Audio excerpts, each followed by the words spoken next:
Ayon kay Attorney Harry Roque, ang impeachment complaint ay isang insulto sa mga Pilipinong sumusuporta kay Duterte.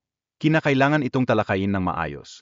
Samantala, sinabi ni Representative Paulo Duterte na ang impeachment ay malinaw na isang political persecution na nagdadala ng panganib sa demokrasya. Sa iba pang balita, nagsimula ang ika-6 na Maritime Cooperative Activity sa West Philippine Sea, kasama ang Pilipinas, Australia, Japan, at Estados Unidos na naglalayong palakasin ang seguridad sa rehiyon. Bukod dito, tinututukan ng NBI ang mga external drives at gadget na ginagamit sa data extraction at remote access upang makuha ang impormasyon. Dahil dito, ang mga deposit slips na hawak ng Makati Regional Trial Court ay naglalaman ng malalaking transaksyon na maaring may kaugnayan sa mga illegal na gawain. Samantala, iniulat ang pagtaas ng mga kaso ng influenza sa Japan, kaya't pinapayuhan ang mga biyahero na kumuha ng travel insurance at magsuot ng face mask. Patuloy na nag-iimbestiga ang Department of Agriculture, EA, para sa tamang halaga ng suggested retail price ng kaning baboy upang masolusyonan ang pagtaas ng presyo. Mahalaga ito sa pagkontrol ng inflation sa bansa. Sa isang insidente, isang motorcycle accident ang nangyari sa Marikina City na kinasangkutan ng isang taxi raider at isang pickup truck. Ang biktima ay tumanggi ng medical assistance matapos ang insidente. Samantala, nagbigay ng pahayag ang China tungkol sa kanilang mga taripa na ipinataw ng Estados Unidos, kung saan magpapataw ang China ng karagdagang taripa sa mga produktong mula sa US bilang tugon sa mga hakbang ni Trump. Isinasagawa rin ang pagbawas ng supply ng kuryente sa mga lugar na konektado sa mga hindi otorisadong operasyon, na layuning bawasan ang mga insidente ng karahasan at kriminalidad. Bilang karagdagan, pinutol din ang internet access sa mga targeted areas upang maiwasan ang komunikasyon ng mga grupong kriminal.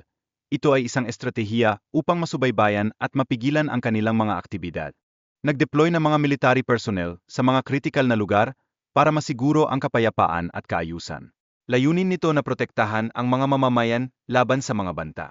Sa usaping pang-agrikultura, may sapat na bigas ang NAA na abot sa 300,000 metric tons upang matugunan ang pangangailangan ng bansa. Isang hakbang ito upang maibsan ang kakulangan sa supply. Patuloy na bumibili ang NAA ng palay mula sa mga magsasaka upang masiguro ang supply. Noong Enero, nakabili sila ng 25,000 bags mula sa nakaraang anihan. Bilang bahagi ng hakbang upang mapanatili ang abot-kayang presyo ng bigas, ang mga lokal na gobyerno, LGOs, ay makabibili ng bigas sa halagang EAE 3 bawat kilo at ibebenta ito sa EAE 5.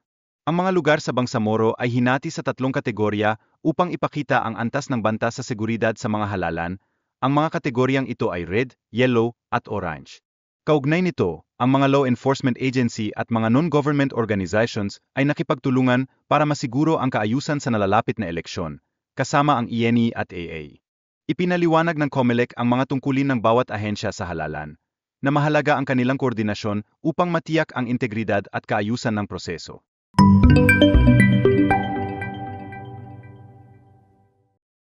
Ang mga halalan sa Bangsamoro ay isinasagawa upang bigyang diin ang demokrasya at ang pagpili ng mga lider sa rehiyon. Isang mahalagang yugto ito para sa mga mamamayan ng Basilan. Samantala, ang pagtawag para sa pagsuko ng isang retiradong general ng pulisya ay nagdulot ng malaking kontrobersya.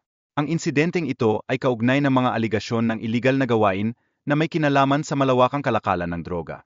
Bilang karagdagan, ang usaping West Philippine Sea ay patuloy na nagiging sentro ng talakayan. Ang mga pahayag ng mga opisyal ay naglalawan ng tumitinding tensyon sa mga teritoryo sa karagatang ito. Kasunod nito, ang impeachment complaint ay naglalaman ng mga paratang ukol sa maling paggamit at pagnanakaw ng mga pondo ng gobyerno. Kasama rin rito ang kakulangan ng pagdedeklara ng mga ari-arian sa SALN. Gayun din, ang mga naunang impeachment complaints laban kay Duterte ay na-archive. Ngunit umaasa ang mga complainants sa tagumpay ng ika-4 na complaint. Ang suporta ng mamamayan ay may potensyal na makaapekto sa Senado. Sa isang kaugnay na usapan, ang kapatid ni Sara Duterte, si Paolo Duterte, ay naghayag ng kanyang pagkadismaya sa impeachment, tinawag itong political persecution. Ipinahayag niyang walang batayan ang mga paratang laban sa kanyang kapatid.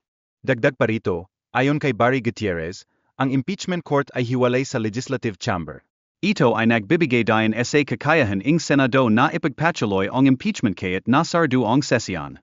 Si Salvador Panelo naman ay pumapanig sa vice-presidente.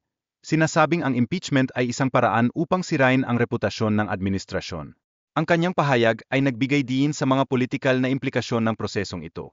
Sa huli, ang bagong presidente ng PhilHealth na si ER Edwin Mercado ay nagtakda ng mga prioridad para sa ahensya.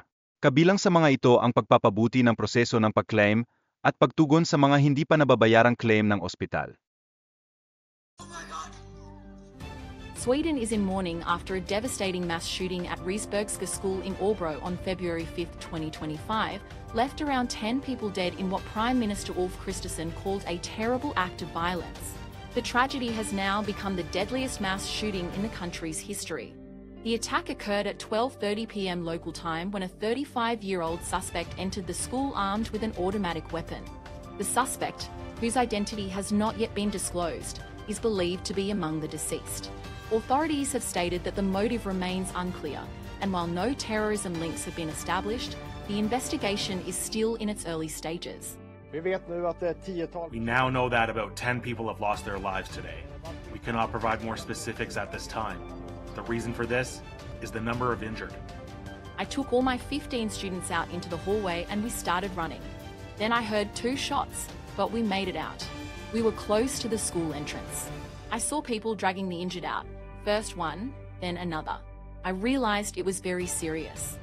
The massacre has sent shockwaves throughout Sweden, a country where mass shootings are rare despite its relatively high level of legal gun ownership. While Sweden has some of Europe's highest rates of gun-related homicides, these incidents are typically linked to gang violence, not mass shootings targeting civilians. Right now, we feel more confident that no further attacks will take place, and the schools that were affected have been evacuated. As I see it,